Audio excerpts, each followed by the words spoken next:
assalamu aleykum bandiraɓe musidɓe tedduɓe hettiyankoɓe yeeɓiyankoɓe Suudu Baba TV jaam e kisale moon ɓe funnague e hirnague rewo e worgo ha tengti noon ɓeɗo ɓe ganduɗa wonɓe caggal leydi ɓe ganduɗa saaha foof eɗen keeɓa message uji men wonde ko Suudu Baba yahata ko Suudu Baba ne yewta ɗumen Suudu Baba ne findina ɗumen Suudu Baba ne siftina ɗumen gaɗo gonno ɗo henna wadde ɗum ko ɗum weltare amin jetta on minen koye amen saabu wadde hunde ha taske kadi aussi wona hunde wemde ɗum noon onon yeeɓiyankoɓe Suudu Baba wonɓe caggal leydi foof amin mbiya on Allah jarama on jarama bandiraɓe garɗen ɗo henna koye wuuro men Sorimale ñande sappo lewru nduɗo juillet ndu gonɗen e 12 eɗen gonno e ñalɗi mawɗi ñalɗi teddungal ruttude teddungal oɗo miñiraɗo mo ganduɗa gurdam mum foof wonno ko ɓamtare e kisal ko mbiyeten développement Allah rokkimo o heeɓi lefol mo biyetegol commune mo ñaabina maire e nder duuɓi ɗi waɗi hen ɗi Allah waɗi o ofnani ɗum non o waɗi golle kewɗe ha oɗo commune walla ni mbiyen département de Magne foof jogue makko teskuya ha tengti noon ɓiɓɓe Sorimale naaɓe e taaride muɗum e sehilaɓe makko nde wonno o gollinoma ko waɗi fayida ɓe mbi e hitande foof maɓe mbad édition ngaji kewɗi gam siftorde mo première édition woni nduɗo lewru no gonɗen on woni Aliou Djibirirou Sarr dabɓo balɗe mo raɓɓiɗani gurdam nde wonno gurdam wona tan fittandu ndu gurdam ko gollade golle payudinde o jii o ala ɗo hande kono ɗeɗo balɗe foof haala hay goto haalaka so wona haala makko wadde firti o way kono gurɗo ni yo Allah rokken wadde ko moƴƴi nde ɗum gasi noon no kewɗen wiide ni eno kewɗen wadde ni Suudu Baba nde wonno enen goƴe men e haqqilantagal men e miijoji men foof ko yo Fouta yaaru yeeso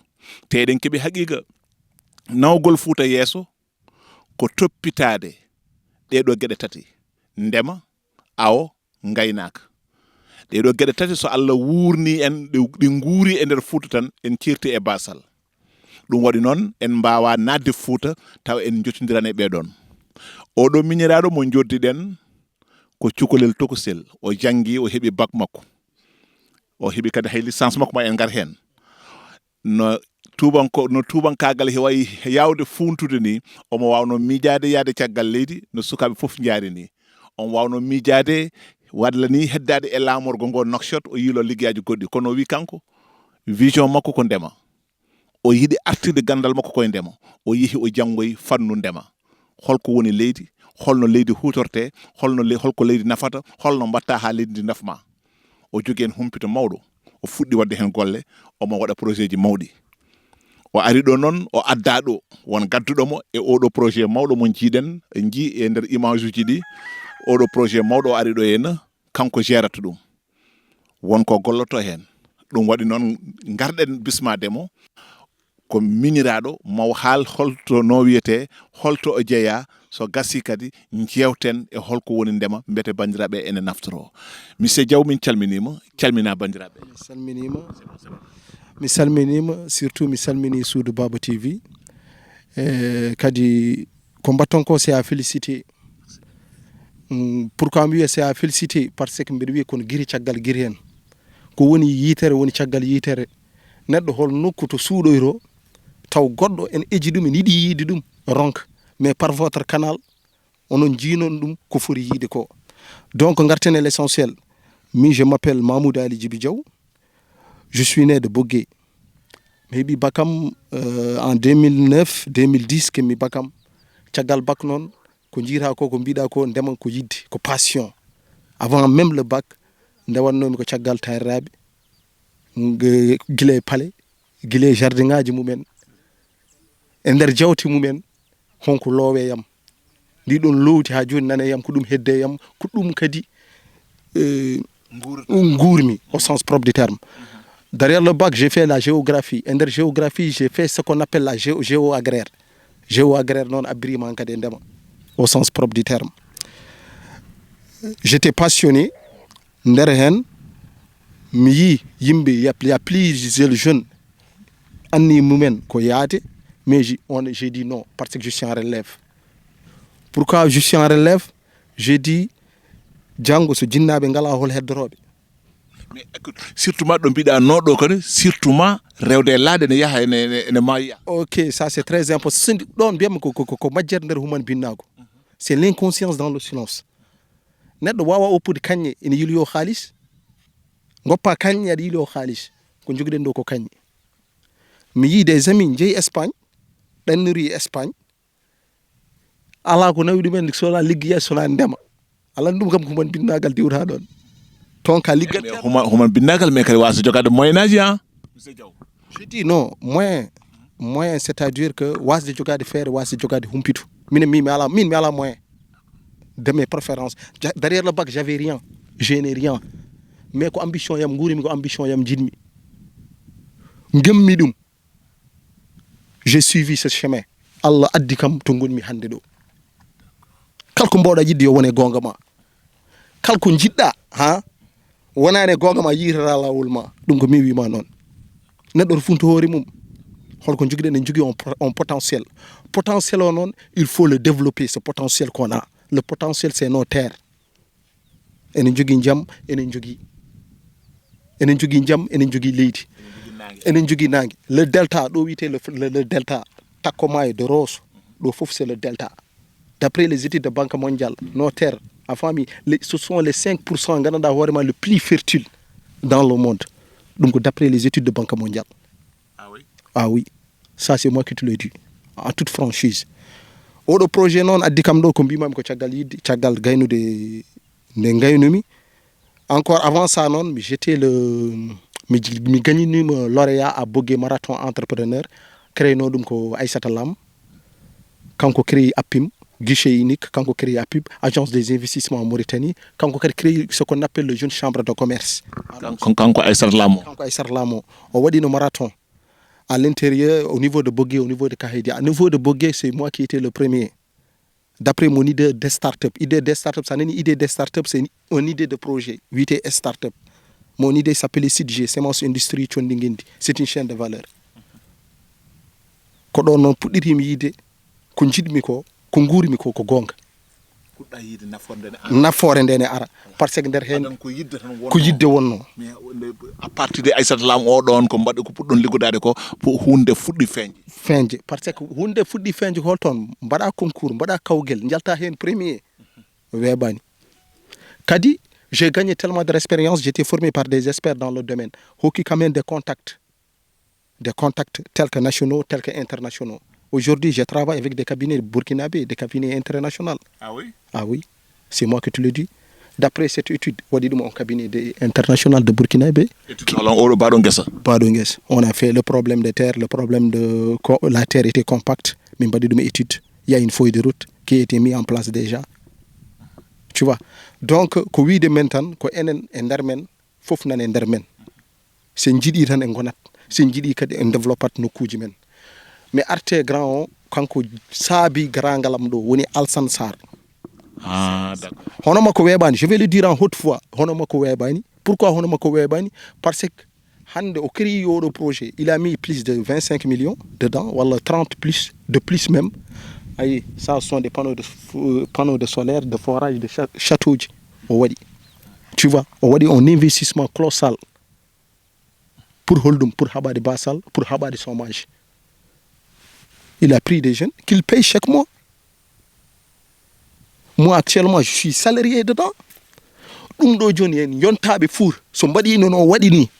hay goto ɗannota ko hay goto mayra e laaɗe ɗum ɗo woni haɓade basal ha ɗum woni haɓade heege par ce que gueɗe ɗiɗi ne woodi e aduna sa ala ko ñamɗa ka indépendant sa woni miskina tan a woni indépendant sa jani ko ñamɗa tan ka dépendant neɗɗo ko mbawɗa wonde ko fof liggade salaire ko ɗo gartata sa yoɓam salaire ma yiiloy sac maaro to ummi ke ndema ma duggoy ma yi kañe to ummi ke ndema ɗum ɗo fof an sa watti hoorema en agriculteur a jogui fof a jogui la base a jogui le potentiel sa arti hen haydara sota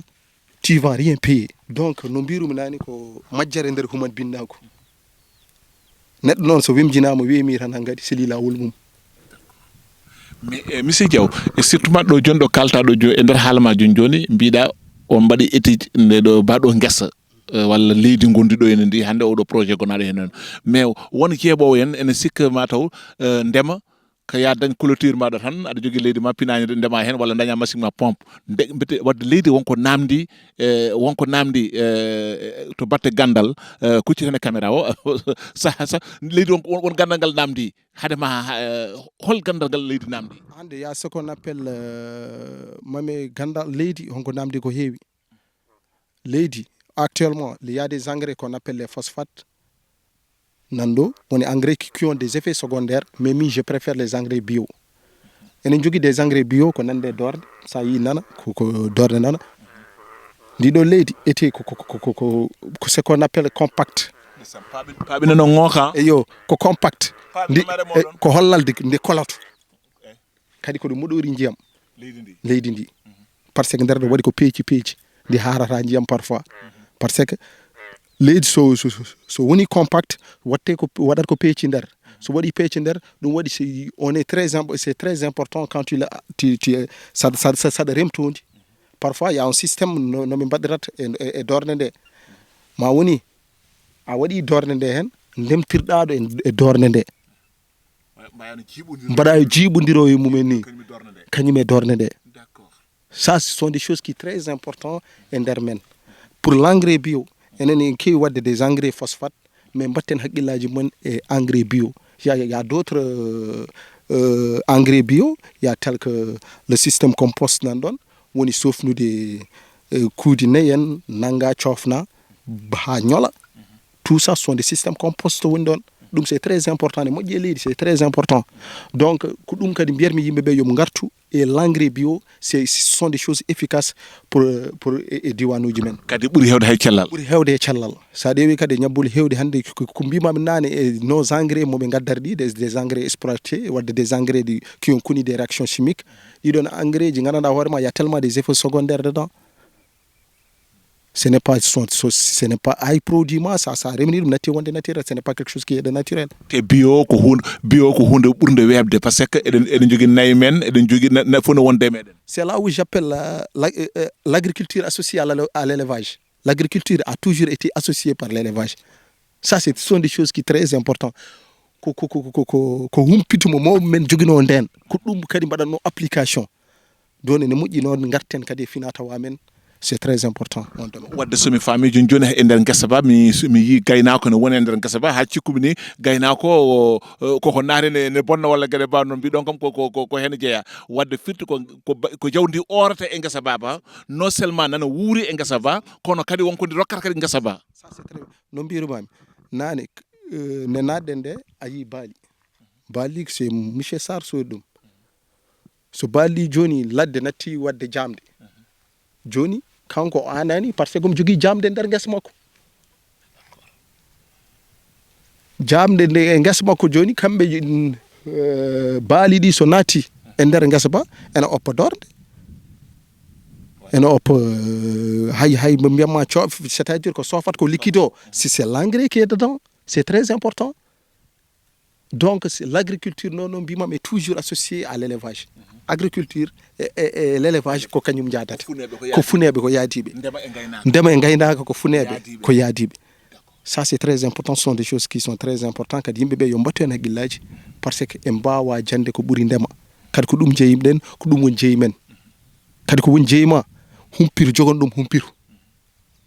horo hunde wona jeeyima majjireɗa ɗum alande ɗo nan kadi ko ça devient d'autres choses ce sont des choses qui est très ko majjere carrément parce que la plupart des jeunes kadi j'ai fait appel à la jeunesse telle que diaspora telle que les jeunes qui veulent s'exiler yiɗɓe yaade emin jogui potentiel il faut ko yimɓeɓe garta il faut que autour des idées c'est à dire yimɓeɓe ko ma jodɗoɗe jiitodira ɗum ɗo ce sont des choses gandanɗa hoorema qui vaut de l'or on doit l'exploiter hande min la fois passé mamma haal ɗum c'est très important j'ai parlé avec des jeunes des associations qui sont au niveau de France kamɓe mbima koɓe commerçant ji ɓe jeyata ko liggim mais no ɓe jeyirta liggim ni haqqillaji mabɓe ene wona e Fouta pourquoi pas il investissement Fouta ɓe mbaɗa investissement Fouta pour kamɓe on produit et la commercialisation se fait là-bas ça on projet emin oɗon projet déjà on est emin jiggudu emin liggudo hen ɗum on projet ko autre o jiida ko banggue goɗɗo mais l'idée quand même ko moƴƴo par ce que hande o remoɓe hewɓe ene surtout ma e nder leydi men ndi ɗon e probléme aji mumen ene wona aɗa yiya won remɓe ha gasa donc ɗo jeeyoyi donc so oɗon ɗum ɗo dañama ko hunde wallitore non wona tan duwi ɗon ni min mbiyatmi par ce que ma hokku yimɓe hankadi cuusal e sembe ruttade ndema par ce que hankadi ɗon no mbimoɓe nder yawtere amen min je peux parler même le nom du projet ko Agri Valley ko yiyanda men mo amen c'est-à-dire que la terre ne doit pas dormir leydi fotani ɗananade nous se jaaɓi e nder men on peut créer les banques agricoles les banques numériques pourquoi pas mais hande kadi kamɓe wonnoɓe diaspora ɓe kaali leur doléance hande a investissate bande bonna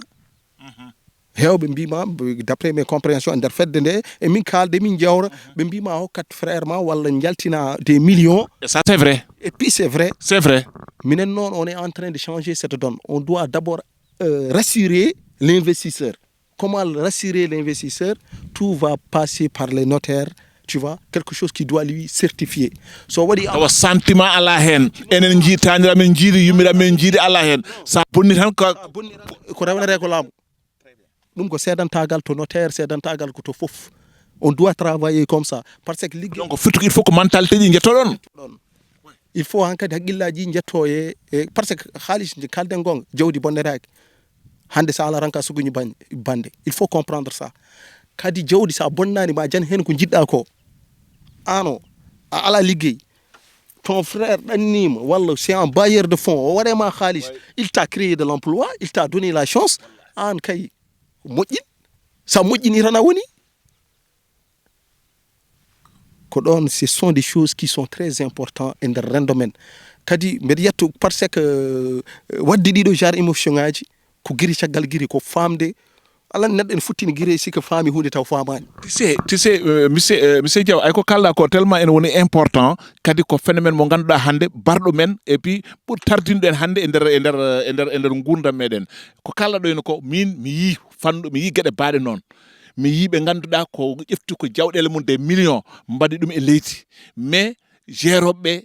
mbaɗani no poti waɗirde ni bonni ha boni jomumen découragé ma e gueɗe baaɗe noon en jii kadi ɓe ganduɗa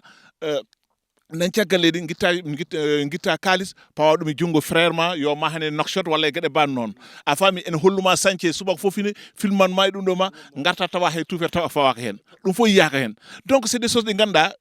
miijo ngo ganduɗon goye ngo min mbeɗe wondemo mbeɗe andi kadi kamɓe ƴeeɓoɓe ɓe gandi ngoɗo miijo ko fonɗo ƴewede hankkadi gueɗe ɗe gondede sérieux wasa wonde sentiment so tawi bande bonni ko mako tan dewdon lawol c'est ça que non mbimi l'assurance parce qu'il faut assurer l'investisseur investisseur o andano jenne halis makko enen ɓe fof enen gandi ko surtout caggal leydi ɗanniɓe lelaki ɗanaki tu vois soɓe kalanma leur situation non minen goni on part dans les groupes on se parle on se connaît entre nous mais kamɓene jomum yi ndeɗo coono yi o tampere mais ha joni gam hirande to ummi asli mum ha ɗette des sommes colossales artire donc ɗum koko human binde tan wawi wadde amin gona frère ma ɗum baɗowo ɗum koko diwi human binnagal kadi noon criminel ni aussi baɗono c'est un criminel ɗum waɗi joni il faut que yimɓe jettina c'est-à-dire c'est l'inconscience dans le silence alandi l'inconscience dans le silence c'est très nane mbeɗa haala mo goto c'est très majjere nder human binnago si alandi yimɓe il faut mbaɗa éveil de conscience se mbaɗi éveil ko pinal holto yettoro ɗum ɗo foof weɓirtu men développement weɓirti mais pinal holto yettaki holto tongoro so tongiraki ka tongoro pinal so tonguima an neɗɗo e hoore mum ka tongoroɗo donc so tonguirima tonguitoɗa ay le sens du mot men ko ɗo woni mo fof nan nder men enen hande nder Fouta ngara e nder commune il y a plus de 10 000 habitants en mbawi wadde les fonds collectifs pinal men holto yettoro enen en koye men tan e nder les habitants enen mbawi jogade on projet kene wurna men kene waɗa c'est-à-dire ene crée des services de proximité ene crée emploi hande nder Fouta min parfois je sors dans les réseaux sociaux initiative jeunes femmes pour un emploi parce que même les gens koɓe hawjuɓe ils ne savent même pas ils ne sont même pas orientés vers l'emploi manque de formation ngaji e nder men hande jiya neɗɗo hande nder yalta en agronomie taw yaari ke ndema de se retrouve e poste goɗɗo walla waɗa meccal gongal yaɗo ɓe bureau ne signé kayitaji ganda ɗum ɗon taw to sellinoma e terrain o ɓurata wawde dañde ko ɓurat yaade ɓurat non wona ɗum tan c' est à dire alandi sa ko jeyɗa c'est un chaîne c'est une chaîne de valeur ko jeyɗa tawruɗa e jinnaɓe ma kala ko mbawɗa tawrude sa ari a waɗi ɗum non seulement ko jangde mais c'est en continu c'est un éveil de conscience mi que c'est plus min to gonmi ɗo joni ko kañum tan wawi wurnudemi hami centre hay somi naati nder mum joni e nder guesa je me sens je vis parce que de un il y a la tranquillité d'esprit, il y a l'oxygène que tu pur, il y a l'oxygène pur à famille. De deux, tu vis une vie paisible. Donc, un environnement sain. L'environnement sain, non, ça fait appel à l'agriculture elle-même. Haliko ledde, haliko goddum. Kudumuni environnement sain. L'agriculture, autrement dit, c'est un environnement sain qui te donne. Hokatama ko ngurnam ngandanda hoorema to mbawtuɗa yiitude hen hoorema. La base c'est ça ɗum non gartiren joni e fuurankoɓe min kam kalam ko haala fuurankoɓe se mbi heege e mbi basal ko enen mbasni koye men ko enen kiiɗini koye men ah oui sur le Saint Coran mi wondi mbimami mami haala ɗum devant tout le monde ko enen mbasni koye men enen kiiɗini koye men wadde parfois ko yimɓe gullata laamu wallani en de ndema en e gueɗe banno pour en c'est du cinéma quand même parfois pour moi c'est du cinéma l'âme ne peut pas nous contourner. Il y a des jeunes entrepreneurs, il y a des jeunes ingénieurs, il y a des jeunes bailleurs. On n'est pas unis. Nous, à nous, Wallah, mon numéro est là. Faire un on développe le foot dans 2 ans. On peut le faire.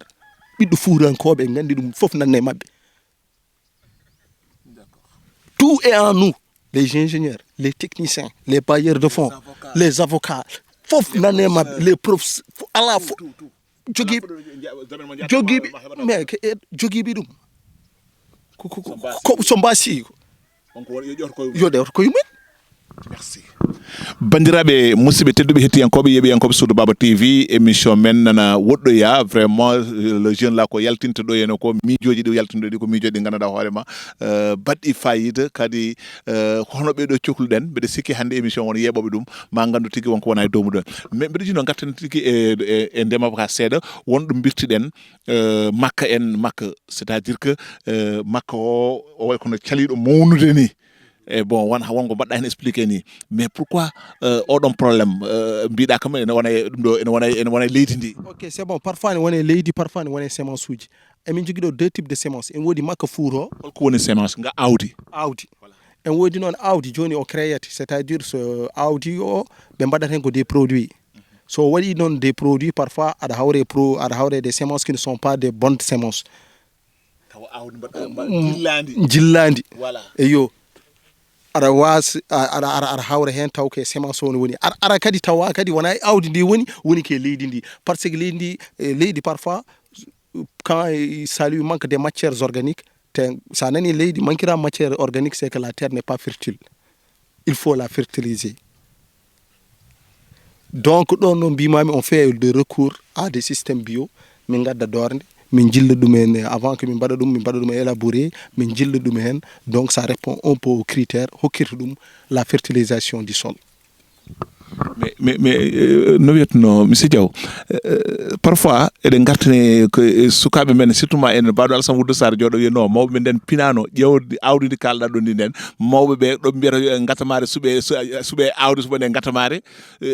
c'est à dire que mawɓe ene gandi hol ndiɗo gawri gondiɗo ni ponndi awoyede mo wuuri ha ɗumina eɓe gandi no ɓe moftata ɗum eɓe gandi no ɓe mbaɗata ɗum ha wawa naftude janggo e jaam tewa kadi ala hay rewam gotam ɓeɗon mawɓe so mbiyanoma so wiyaɗon pinal wodani ene hulminiya attention aɗa jangga mbiya ka technicien gara sur le terrain tawa dara famani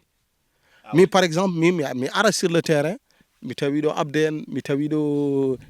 Hemse en mi tawi ɗo Iba en mi tawi ɗo Iba en tu vois Abde en tout ça mais jiɗi dem gore mabɓe fof parce que ils sont dans le terrain hokkoɓe gandi mi anda il y a deux réalités ene woodi réalité ɗum ka jannguɗo ɗum ko ke théorie mais il y a une réalité c'est sur le terrain nan il faut gona e terrain il faut ko lofoɗa e ɓakke normal ganda ko woni ndema au sens propre du terme ɗum ce sont des choses qui sont essentielles wona tan komi demowo komi technicien komi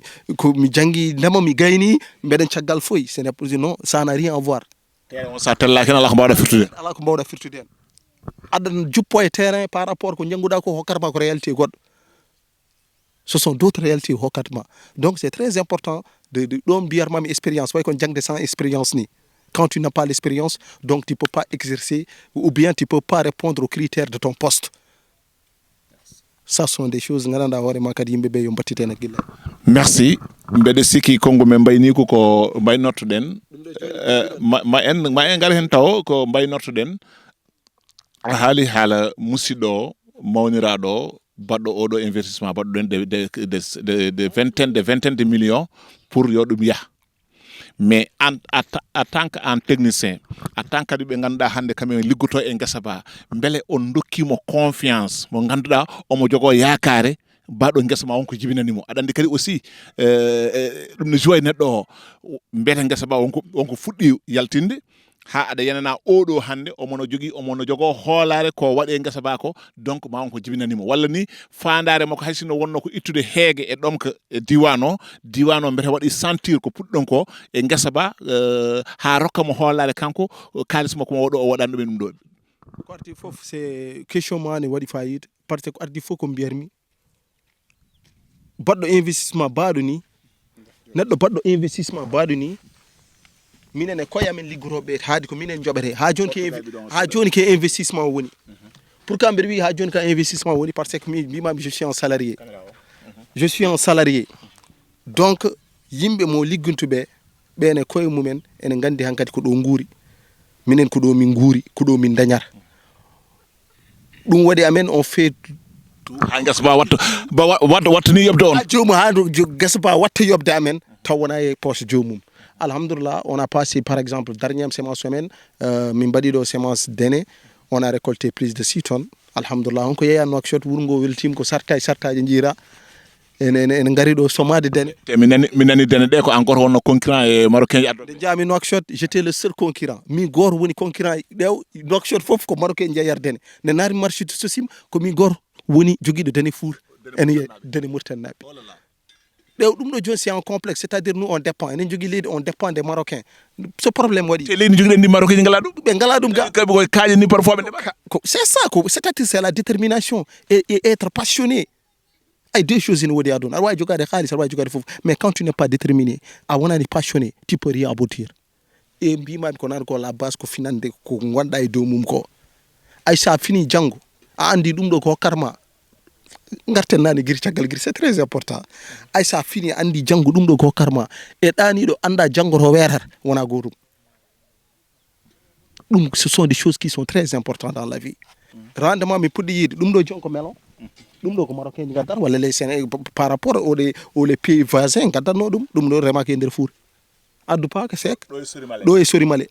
mi addata paaka ko minen pano gallamen ɗo kay goto ñamata ɗo remaka e nder Fouta ce sont des choses qui répond hande ɗum ɗo joni sa nanni ɗum e nder Nouakchott ka jeeyowo a welnaki hay goto donc ngalu neni ko ɗum woni ngalu par ce que an ko liggoɗɗa ko jaara ko foof kala ko ñanda panoɗa ko nder reedu ma grand c'est quelqu'un qui omo jogui foi par ce que ay neɗɗo sa yi omo waɗi kadi oɗo investissement en omo andi janggo ko agriculture woni base o c'est un grand que je respecte kañum woni battanɗe par ce que omo andi so woppi ɗum tan koko ɗum jogori suuroydemo par ce que ɗum ɗo ko ɗum suurata enen suuri men ko ndema gaynaka yaw ko hane haali ɗum ɗo so woppama en cuurtima ɗum ɗo so woppama hankkadi fuurankoɓe natti suurade donc ko suurata ma yo jarane foof ɓiɓɓe fuurankoɓe noon foof kala to mbawi wonde yoɓe gandu ko ɗum ɗo suurata men ko ɗum ɗo suurno jinnaɓe ko ɗum guila hanki taw hande ala donc on rend la pièce à l'édifice ça c'est très important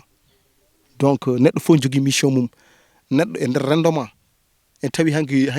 ɓakke en mbaɗi étude uji en tawi leydi en goodi mbatten ɗum projet ji mbatten ɗum château ji pourquoi pas mbaɗen de comme une chaîne de valeur no mbirɗen ni produisons mbaɗen même un peu partout dans le monde wiye ko Dene Fouta wiye ko Patas Fouta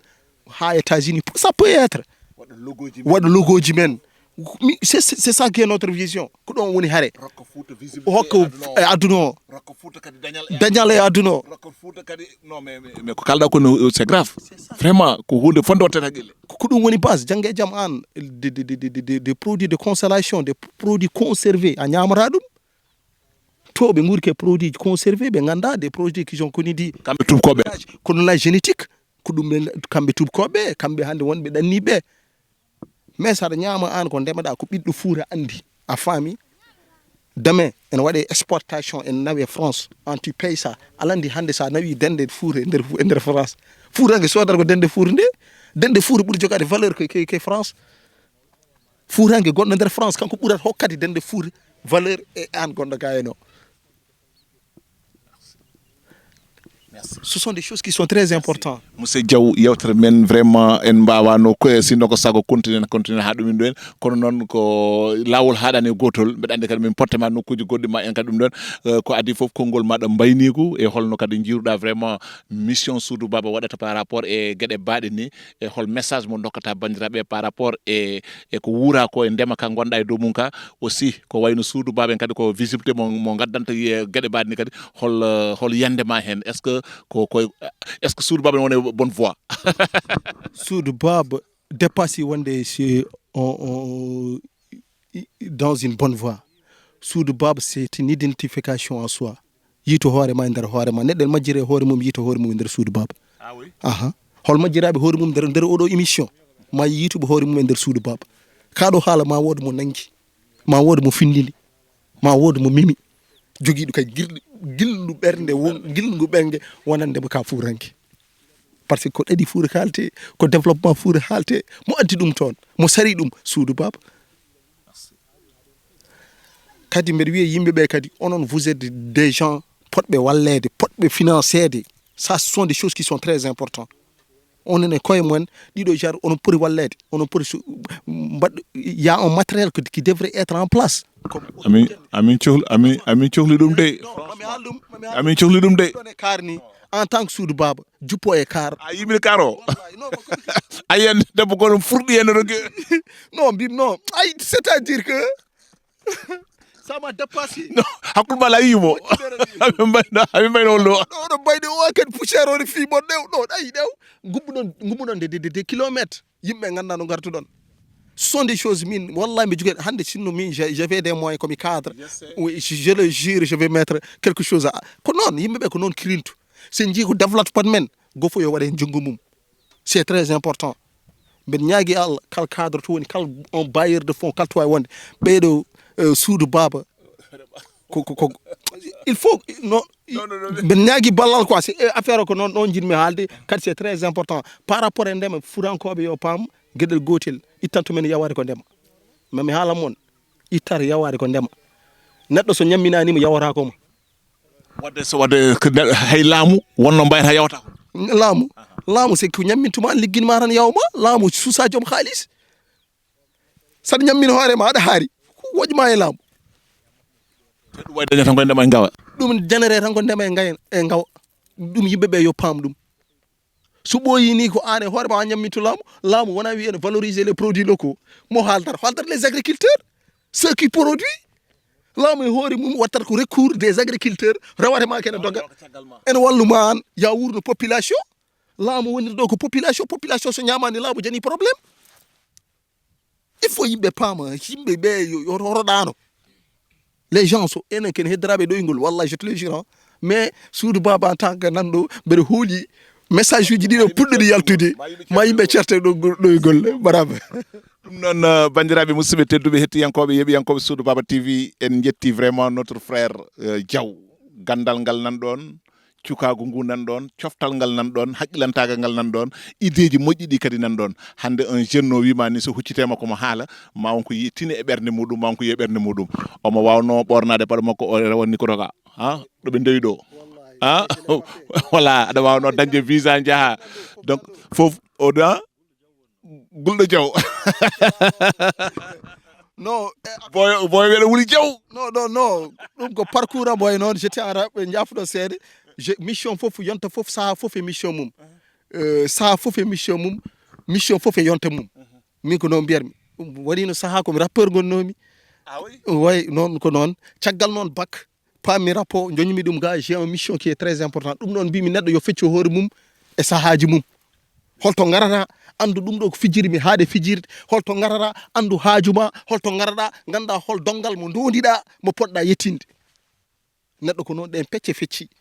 kadi je conseille ça à les jeunes yimɓe yo jogo haajuji jogo fimde jogo gildu ɓerde dogo ɓilgoen ɗum noon émission men gasi ha laaɓi ka jaggal no mbiɗen ni en jetti Allah jetten sababuji ɗiɗɗi sababu arde en ɗo e nder Sori Male sababu kadi arde en ɗo e baɗo guesa ko gotum adde en Sori Male ko hommage Aliou Djibril Sarr projet ji ɗi joguino miijoji ɗi joguino ko yinno wadde e oɗo diwan ko diwan o fof setti ɗum on jii vidéo ɗi nana jaaha mbaɗe contacté ko cukalel ngel ganduɗa o waɗi mandat makko ko feccere mandat makko o waɗi ko ganduɗa ko yimɓe meeɗan sikkude neɗɗo ne wona maire ha wawa ɗum wadde e nder mandat muɗum o jogui projet ji ɗi jiiɗi jokkidde kanko Aliou Djibril Allah haajani o jokkiri projet ɗi Allah rokki o sanki hen wonani sunare ɓiɓɓe murtannaɓe wonani sunare diwan o e projet e starinde muɗum on sababu addi hen ɗo henna en jii ko haala e makko ɗe balɗe donc kala keɗiɗomo nanɗo ko haalte makko en yiiɗa wonde Aliou Djibril janggo e jaam saabu min hoorema yiiɗi wonde hono Aliou Djibril neɗɗo ɓamtowo jiɗɗo kisal jiɗɗo cellal on ko ɓamde sababu goɗɗo o ko mawni ko mo jiidi yumma e baba Alassane le colonel Alassane hande ko ɗum ɗo on jii ko waɗi ɗo henna ko omono ɗo liggina so famɗi hay sinno ko suwaɓe nayyi walla joyo omo liggina ɗumen ene guuri hen aynaɓe nana guesa ba jawdi nana oore hen oɗo oɗon gandi wonko ɓeydi e diwan o ko ɓeɗo cohla e nder leydi ndi ko ɓe cohla e aduna o ko ɓe cohla e Fouta o dañoɓe balla heddiɓe no dañiri wuroɓe gurna heddiɓe ɓe wurnude heddiɓe wona arde defde mara hewɓe gaare gottuɗe tan kaɗon ɗon so gummima jallabu men ala wurde ko wurnude hono ɗum ɗo donc o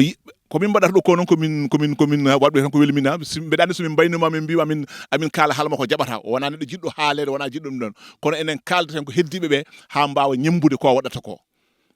kanko yiɗa ala o haala haajo e mantede o ala haajo e yettede o kanko ko yo waɗa tan ko moƴƴi ko noɓe gurdine e ɗumine donc colonel chapeau à toi amin ñagonoma Allah yo Allah wurne yo Allah junno balɗe ma moƴƴina battane ma ko gonɗa mission ngaji gonɗa e dow mum ɗi Allah selli ɗum kadi neɗɗo fo min ñaagui yo wano mbaɗani jogo miijo ngo joguiɗa ngo jogo idée mo joguiɗa o ko heddi ko boyo o haali ɗo e no amin jala kono ko ɗum gonga hanki nde min gari kar amin purɗi amin garde debbo goto ndeysan no furɗi minenne amin ñaagui ballal franchement erago ngo min jiiɗi yetto ala ko min cohli joni sona dañde moyen de transport fuutankoɓe noon hewɓe nana nodda audioji nana mbaɗi ɗum ko mbatton ko ne waɗi fayida ko mbatton ko ne yooɗi amin jiiɗi wiyede ko min mbaɗata ko ne waɗi fayida kono min jiiɗi wallede kadi min daña matériel min daña moyen de transport taw amin gara e Foutaji amin kolliri ɗum ɗo ko ɓeydata ɗum noon Allah jarama ko hande ko ɗo gonɗen ñande dimanche 1 lewru juillet ɗo e nder wuuro men Sori Male ɗo e projet mo ganduɗa hoorema guesa ɓiɗɗo Sori Male najo micro o woni hen ko Alassane Woude Sarr mo Suudu Baba TV koɗo men hande ko monsieur Diaw Mamoudou ɓur Dadi Bri gulɗo Diaw Dadi Bri ne gasan taw to caméra to heno woni toon ko Amadou Sada Ndiaye to caméra to goɗɗo to e assistant makko Aissata Sarr ko ɓen gérata ko yahtiren ko eɗen gardi kadi notre frère no wiyetno Amassi Bamum Ndiaye o noon mbiɗa de holmo goɗɗo Bamum goɗɗon merci Amassi ko kanko dusno en